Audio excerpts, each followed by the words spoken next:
from Las Vegas, it's time for Fox 5 News at 11. A youth football team kneeled during the national anthem after they were inspired by 49ers quarterback Colin Kaepernick. Why the coach says the kids were eager to make a statement. And one 8-year-old has won several beauty pageants, but now she wants to use her crowns to make a difference. How she plans to help the local homeless community.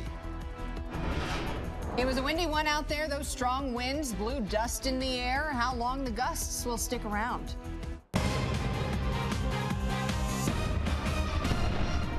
We'll have those stories in just a moment, but first we follow breaking news right now on Fox 5 News at 11. I'm Christine Medella. And I'm John Huck. Police have shut down East Lake Mead near Pecos for a couple of hours now after a driver hit and killed a man who was trying to cross the road. Fox 5's Cindy Lunderberg is live where it happened now with new developments. Cindy.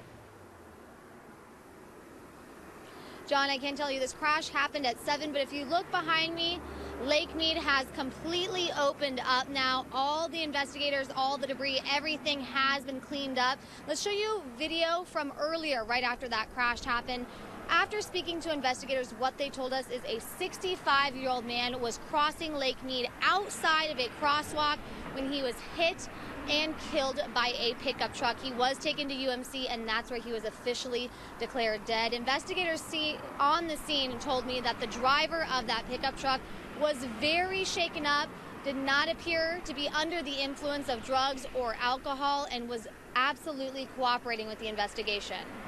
When they arrived, they found a 65-year-old adult male suffering from severe injuries. At this time, our preliminary investigation indicates that that man was attempting to cross Lake Mead here from south to north outside of a crosswalk.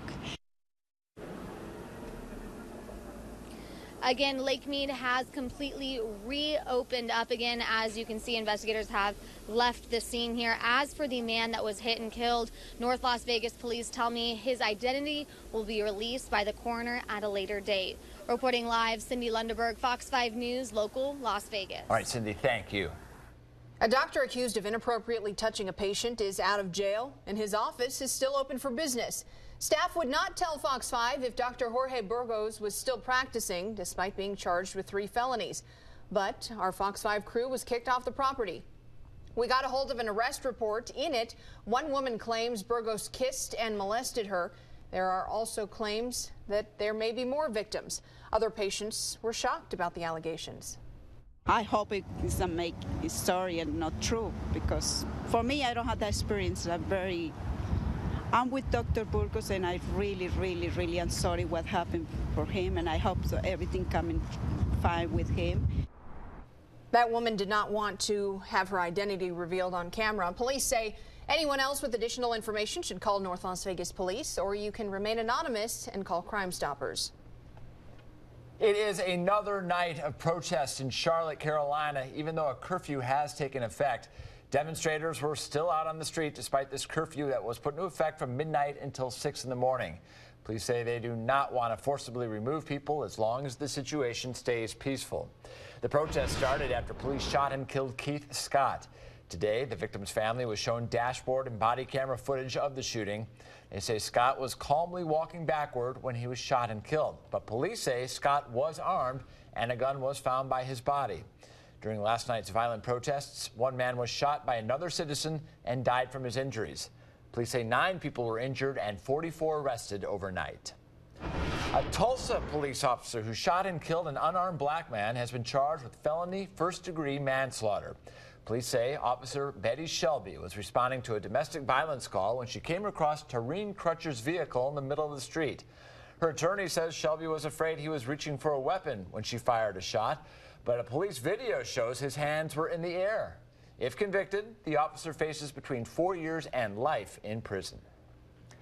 Last weekend, the Money Team's Red Lions, that's a youth football program, decided to stand up for what they believe in by kneeling on the field. The team of 5 and 6-year-olds knelt for the national anthem in a form of peaceful protest for racial justice.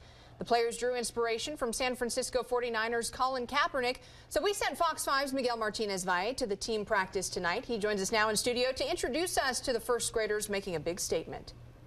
Well, love him or hate him, quarterback Colin Kaepernick started a conversation when he knelt for the national anthem. a conversation that landed him on the cover of Time magazine this week, and a conversation that spread to some Valley football fields this weekend, where some 6- and 5-year-olds decided to kneel down for what they believe in. Get in your position. Worry about your position. Cut them all right here. What does it mean to be an American? For some, it means following long-held traditions. But for this group, it means taking a stand, or rather, a knee, to protest racial injustice. Let's face the flag. I'll do the best I can. A few kids had expressed interest in taking a knee during the national anthem. They're young, just 5 and 6 years old, but the TMT Red Lions keep up with the news. They watch everything, they hear everything, especially in this day and age. Coach Mack tells me the players were eager to join the conversation for equality. 3, 4, 5, 6. You know, do they understand why Colin Kaepernick is doing that? And he's like, yeah, they understand it, and we discussed it. But there was a catch. The coach says while the kneeling did fuel a conversation, the kids were also on the receiving end of some pretty nasty comments. Saying these kids are thugs, they're going to be in prison, or they're going to pick up a gun by the time they're old enough. The coach tells me he understands why some don't think kids should be involved in heated political debates. But he's not one to silence eager minds that want to be heard. It's about the way you make your voice heard. It don't have to be violent. You can make your voice heard in a real peaceful way and speak loud and clear. And I think on Saturday, those kids did that. More than a dozen kindergarten and first graders play for the Red Lions. Every player took a knee during the anthem, and the players' families support the gesture. Back to you guys. All right, Miguel, thank you. To weather, it was a windy and dusty start to the first day of fall, prompting air quality advisories and wildfire warnings in southern Nevada. Some gusts reached more than 40 miles per hour. Let's check in with Fox 5 Chief Meteorologist Ted Pritty with a look at the forecast. Yeah, first of all, take a look at this time lapse right there showing you the dust in the Las Vegas Valley. And you know what? A lot of this dust is still out there, as a matter of fact. Let's take a look at the top gusts today. Nellis Air Force Base 52, mid-40s Henderson, North Las Vegas, and McCarran at 41. Stronger gusts, as you can imagine, in the canyons. Kyle Canyon, Red Rock Canyon with 60 and 50-mile-an-hour gusts. Those wind advisories have since been lifted. We still have one in western San Bernardino County over the Barstow area right there, where some of those gusts could still be in the 40-mile-an-hour range. But look at your winds right now. 10, 15 miles an hour is what we expect overnight. We had single digits the last couple of hours, in fact, but 71 degrees and very dry air out there with the clear skies. We're going to drop down in a big way. A very cool Friday start in the upper 50s.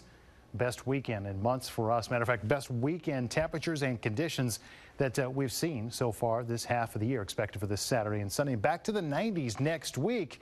We'll show you what the latest data does say about next week, though, with those 90s. Might have to rethink those 90s. We'll tell you why coming up in weather in just a few minutes. Send it back over to the anchor desk with more news. Right, Ted, thanks.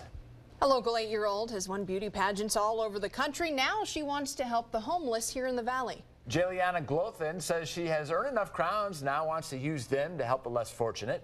We sent Fox 5's Cindy Lundenberg to talk to the beauty queen about her mission to help. I'm 8 years old. This is Jayliana Glothin, My favorite color is turquoise. and she loves beauty pageants. All these crowns are so special because I work so hard for them. She's been competing in pageants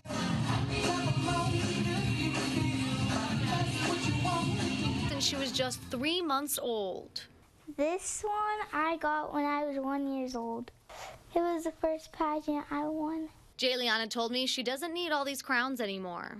These are little gems and stones and all these beautiful things. The 8-year-old says she sees people in need in Las Vegas.